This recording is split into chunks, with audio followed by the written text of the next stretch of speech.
Ya,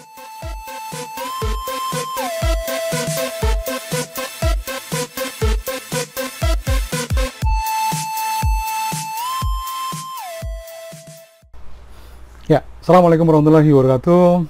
Pada kesempatan ini saya akan bicara tentang narkotika dan psikotropika. Ya, jadi saya mulai dulu dari pengalaman saya waktu saya masih sebagai mahasiswa dan kos pertama kali di Surabaya. Jadi sebenarnya bahwa mahasiswa itu sebenarnya termasuk makhluk, kok makhluk sih ya?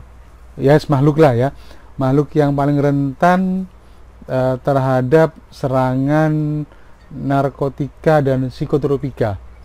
Ya, dulu bagaimana kemudian Inggris ya mengalahkan, bisa masuk ke wilayah jajahannya ya, atau termasuk juga di Indonesia dulu Belanda, maka ada yang namanya perang candu ya. Jadi mereka menggunakan candu, menggunakan semacam kalau bisa dibilang itu membuat orang kemudian malas untuk bekerja, tidak punya harapan ya, merusak mental sebuah bangsa dengan cara meracuni masyarakatnya dengan candu atau narkotika ya. Amerika sendiri sekarang ya mengalami perang yang luar biasa. Kenapa? Karena banyak sekali kartel-kartel yang ada di Meksiko yang mereka mencoba memasarkan produknya ke Amerika ya, sehingga kemudian tingkat kejahatan di Amerika juga tinggi, karena yang namanya narkotika itu kalau orang sudah ketagihan, maka mau tidak mau dia harus mendapatkannya. Yang terjadi adalah mereka berbuat nekat ya, untuk bisa mendapatkan uang untuk bisa membeli narkoba atau narkotika ya, itu di Amerika. Baik, jadi mungkin bagaimana pintu masuk dari narkotika ini kepada generasi muda. Jadi sebenarnya awal mulanya bisa melalui dua hal yang sifatnya ringan, yaitu rokok dan minum minuman keras ya. Ini dua hal yang sebenarnya menjadi pintu masuk bagi seorang untuk bisa kecanduan ya. Mungkin awalnya baru ngerokok ya, kemudian meningkat lagi ke ganja ya, kemudian juga ya akhirnya mencoba yang lainnya. Oke, itu bagiannya. Pengalaman saya dulu waktu awal-awal saya kuliah ya di Surabaya, di semester 1 saya kos dengan banyak mahasiswa lain ya, dari kampus lain, dari wilayah lain, ada yang dari luar pulau juga, yang ternyata mereka punya kebiasaan yang terkait dengan ya merokok dan minum-minuman keras. Jadi kos saya dulu yang pertama itu penghuninya luar biasa, tapi walaupun misalkan ini adalah hal yang sifatnya negatif, tapi saya banyak belajar dari pengalaman saya tersebut. Jadi mereka itu rata-rata anak-anak kos di zaman saya dulu itu adalah perokok. Maka kemudian saya mulai, ya awalnya mereka cuma nawarin rokok gitu ya, karena kita cangkruk bersama, maka oke saya nyoba satu gitu kan ya, yang pakai filter gitu. Terus saya bandingkan dengan rokok kretek ya, atau rokok seperti Jisamsu misalkan, katanya Emite ya, kemudian Jisamsu yang pakai yang ringan-ringan ya. Ternyata ternyata asik juga gitu ya. Maka saya akhirnya dari mencoba-coba rokok teman, kemudian akhirnya saya membeli rokok juga ya. Nah, baru mungkin seminggu 2 minggu saya mulai merokok, saya pulanglah ke rumah ibu, ke Madura gitu ya. Ternyata ketika kemudian orang tua ibu saya tahu saya merokok, mulai belajar merokok, saya dimarahin sama ibu saya. Kemudian ibu saya bilang gini, pokoknya kamu saya haramkan untuk merokok. Sejak itu kemudian saya berhenti merokok, tidak lagi berani merokok ya, karena saya takut juga sama ibu saya. Takut dikutuk jadi batu gara-gara merokok gitu. Itu ceritanya ya. Jadi akhirnya saya tidak pernah merokok juga, walaupun saya ditawari, sampai juga dibilangin kamu nggak merokok, kamu banci gitu ya, kayak bencong kamu nggak ngerokok gitu. Itu yang biasanya teman-teman biasanya memberikan sugesti supaya saya mau ikut majelis ahli hisab wal jemaah tadi itu. Ya, tapi saya tetap teguh bahwa saya tidak mau merokok. Ya, di kos saya pertama tersebut bukan hanya rokok, tapi teman-teman saya juga seringkali bikin minuman oplosan gitu ya. Jadi ada tiga atau 4 teman itu yang dia dari luar Pulau Jawa, yang memang di kampungnya itu adalah hobi peminum. Nah, jadi kalau mereka sudah biasanya pas malam Minggu atau malam malam Sabtu, mereka ngumpul di satu kamar yang agak besar, kemudian disediakan ember, maka mereka bikin minuman oplosan. Mungkin minuman oplosan zaman dulu itu beda dengan sekarang. Kalau yang kemarin-kemarin meninggal itu kan karena oplosnya kan ada kecubung, ada autan gitu yang dijadiin minuman ya. Itu aneh juga itu. Tapi zaman dulu mahasiswa itu karena memang mereka juga mahasiswa yang cukup mampu, maka yang mereka campur biasanya adalah bir hitam ya, dicampur sama mention ya. Ada juga mungkin topi miring ya yang untuk penguat yang tidak tahu juga. Ada juga minuman berenergi atau energy drink ya dan seterusnya sekitar itu. Tapi tidak pernah sampai kemudian. Nah, kalau sudah seperti itu, maka saya juga ditawari, tapi saya nggak pernah ikut kumpul-kumpul dengan mereka. Kalau nggak saya di kamar saya baca buku atau belajar, karena waktu saya lebih senang membaca ya daripada saya bergabung dengan majelis mereka. Nah, yang mungkin akhirnya kemudian saya memutuskan untuk pindah kos itu adalah ketika kemudian yang awalnya mungkin mereka mabuk-mabukan ya di kos. Maklum bahwa kos saya itu juga tidak ada pemilik kosnya ya, karena pemilik kosnya itu dia berbeda tempat, dia di seberang jalan, sehingga pengawasannya juga di kos-kosan juga agak sedikit longgar. Maka yang tadinya mereka mabuk-mabukan, maka kalau sudah seperti itu saya biasanya tinggal keluar, saya jalan-jalan sendiri, jalan-jalan ke pasar malam ya sendiri, lihat sulap, lihat orang jual obat gitu ya, kadang-kadang seperti itu. Baru nanti kalau sudah sekitar jam 9:30 saya pulang lagi ke kos-kosan. Nah, saya akhirnya memutuskan untuk pindah kos itu ketika kemudian mereka sudah mulai bukan hanya minum, tapi juga mereka membawa perek. Perek itu apa? Perek itu istilahnya untuk perempuan eksperimen atau wanita muda yang bisa diajak untuk kencan oleh mereka. Saya nggak tahu mereka dari mana, tapi suatu hari di malam Minggu, ketika kemudian ada suara ketawa cekikikan di kamar yang biasanya untuk acara minum-minum, saya coba untuk ke sana. Ternyata sudah ada 2 orang yang kemudian, nah saya pikir ini pasti teman minum mereka juga, tapi saya tidak merasa enak karena tidak nyaman gitu ya, karena ada pasti kalau sudah wanita masuk ke kamar kos-kosan seperti itu, apalagi kos-kosan kami itu di tingkat 2, tingkat di bawah itu kosong, kemudian di tingkat 2 itu yang dipakai untuk kos-kosan. Ya, akhirnya setelah berjalan berbulan-bulan dengan kondisi seperti itu, ya karena kebetulan di antara teman kos saya itu yang pertama itu juga ada yang sering datang ke Doli. Katanya kalau enggak 2 minggu atau sebulan sekali ke sana, katanya kepalanya pusing gitu. Kebetulan ada anak dari luar pulau yang modelnya seperti itu juga. Ya, oke, baik. Setelah saya selesai semester 1, maka kemudian saya memutuskan untuk pindah kos ya. Saya pindah ke kos yang jauh lebih murah, pakai sumur, nggak pakai air pump ya.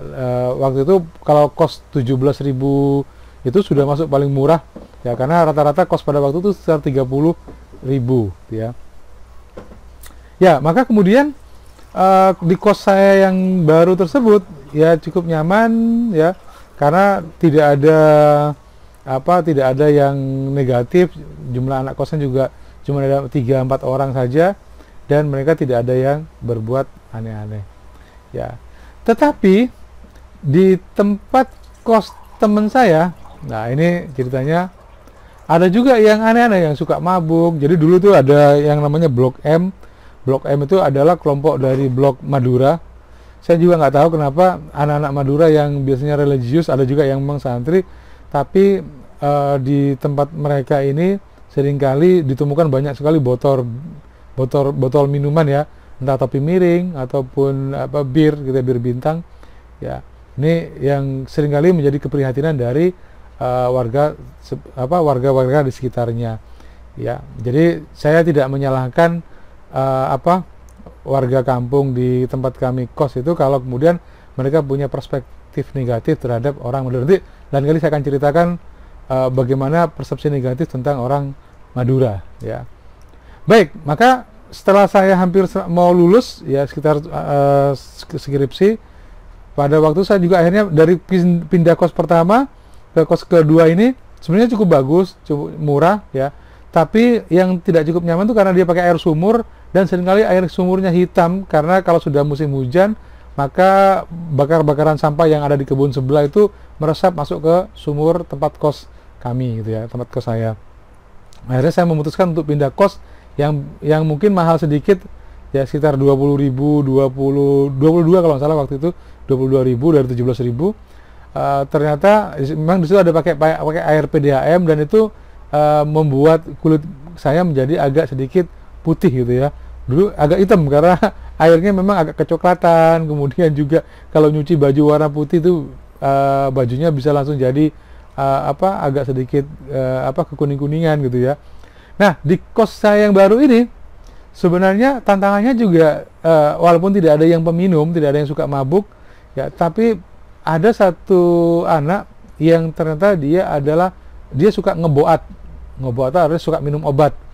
Jadi kalau misalkan di lingkungan mahasiswa itu sebenarnya mahasiswa itu waktu zaman itu mungkin karena kelas menengah ke bawah ya, tingkat mahasiswa kelas ke bawah biasanya ada dua, kalau tidak ganja atau obat daftar G ya, atau psikotropika ya, itu atau pil koplo atau obat gendeng ya istilahnya ya, G, daftar G terus.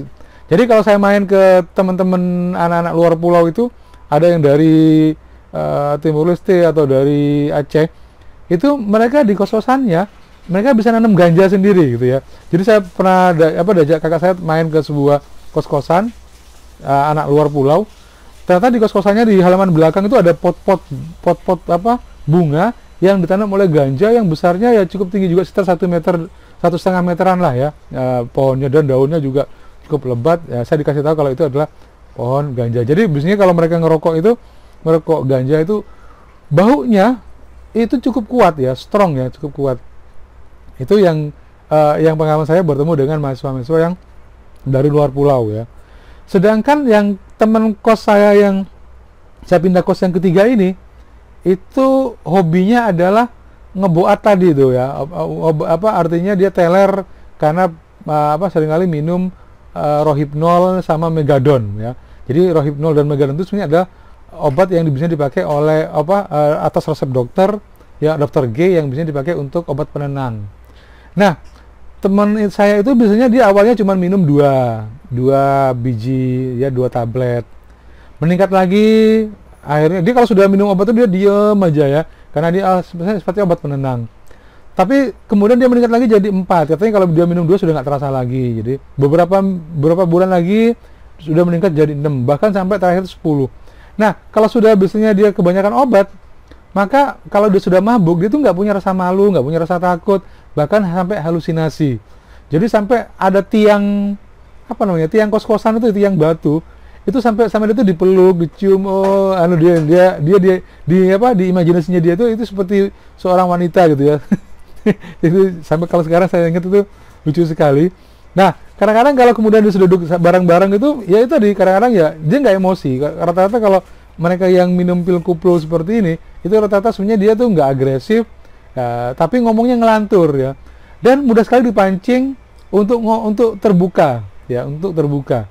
Nah, ini yang saya kira sangat berbahaya ya. Pengalaman saya jadi dosen sendiri, saya menemukan beberapa mahasiswa yang dia waktu ujian skripsi dia ngeboat juga, dia minum pil koplo juga ya.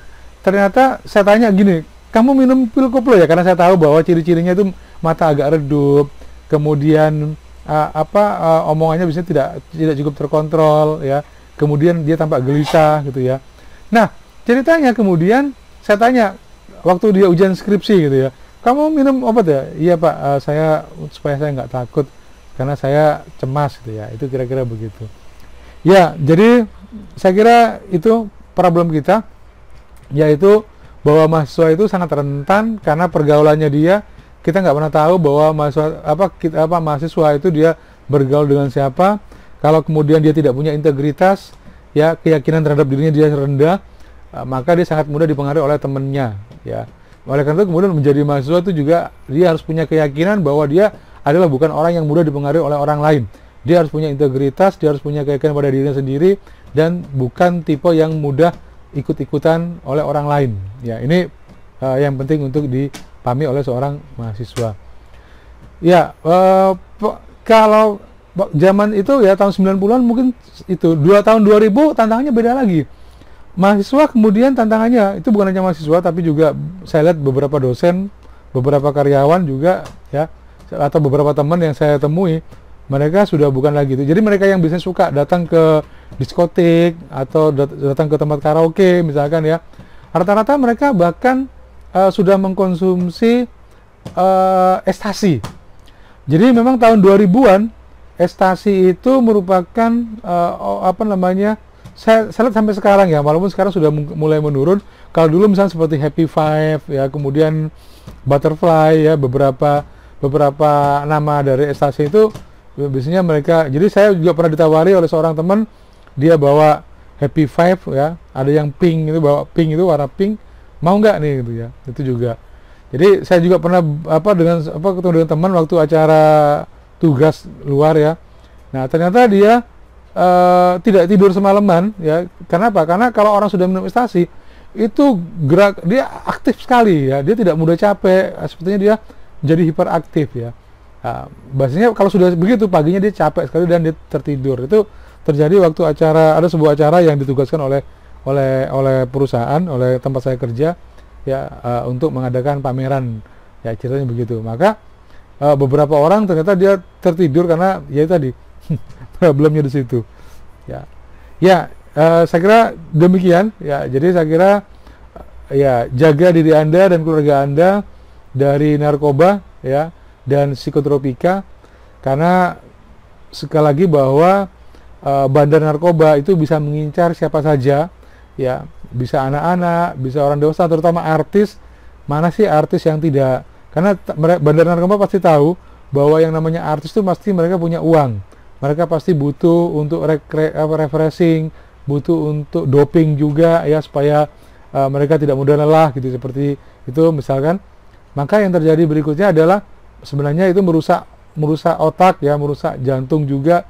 Beberapa teman yang saya ketahui meninggal juga sebenarnya karena dia sudah terlalu lama minum minuman keras ya. Beberapa 3 atau 4 orang yang saya tahu itu seperti itu ya, dan akhirnya kemudian sebagian lagi kena MAH ya, MAH akut ya, dan seterusnya. Saya kira demikian. Ini adalah bagian dari pengingat untuk diri saya sendiri dan keluarga saya sendiri untuk menjauhi narkoba, menjauhi minuman keras ya, minimal dari tidak merokok walaupun itu dalam bentuk vape apa itu ya. Oke, baik, terima kasih ya. Mungkin pesan ibu saya bahwa rokok itu haram, saya akan tetap jaga sampai saat ini ya. Terima kasih. Assalamualaikum warahmatullahi wabarakatuh.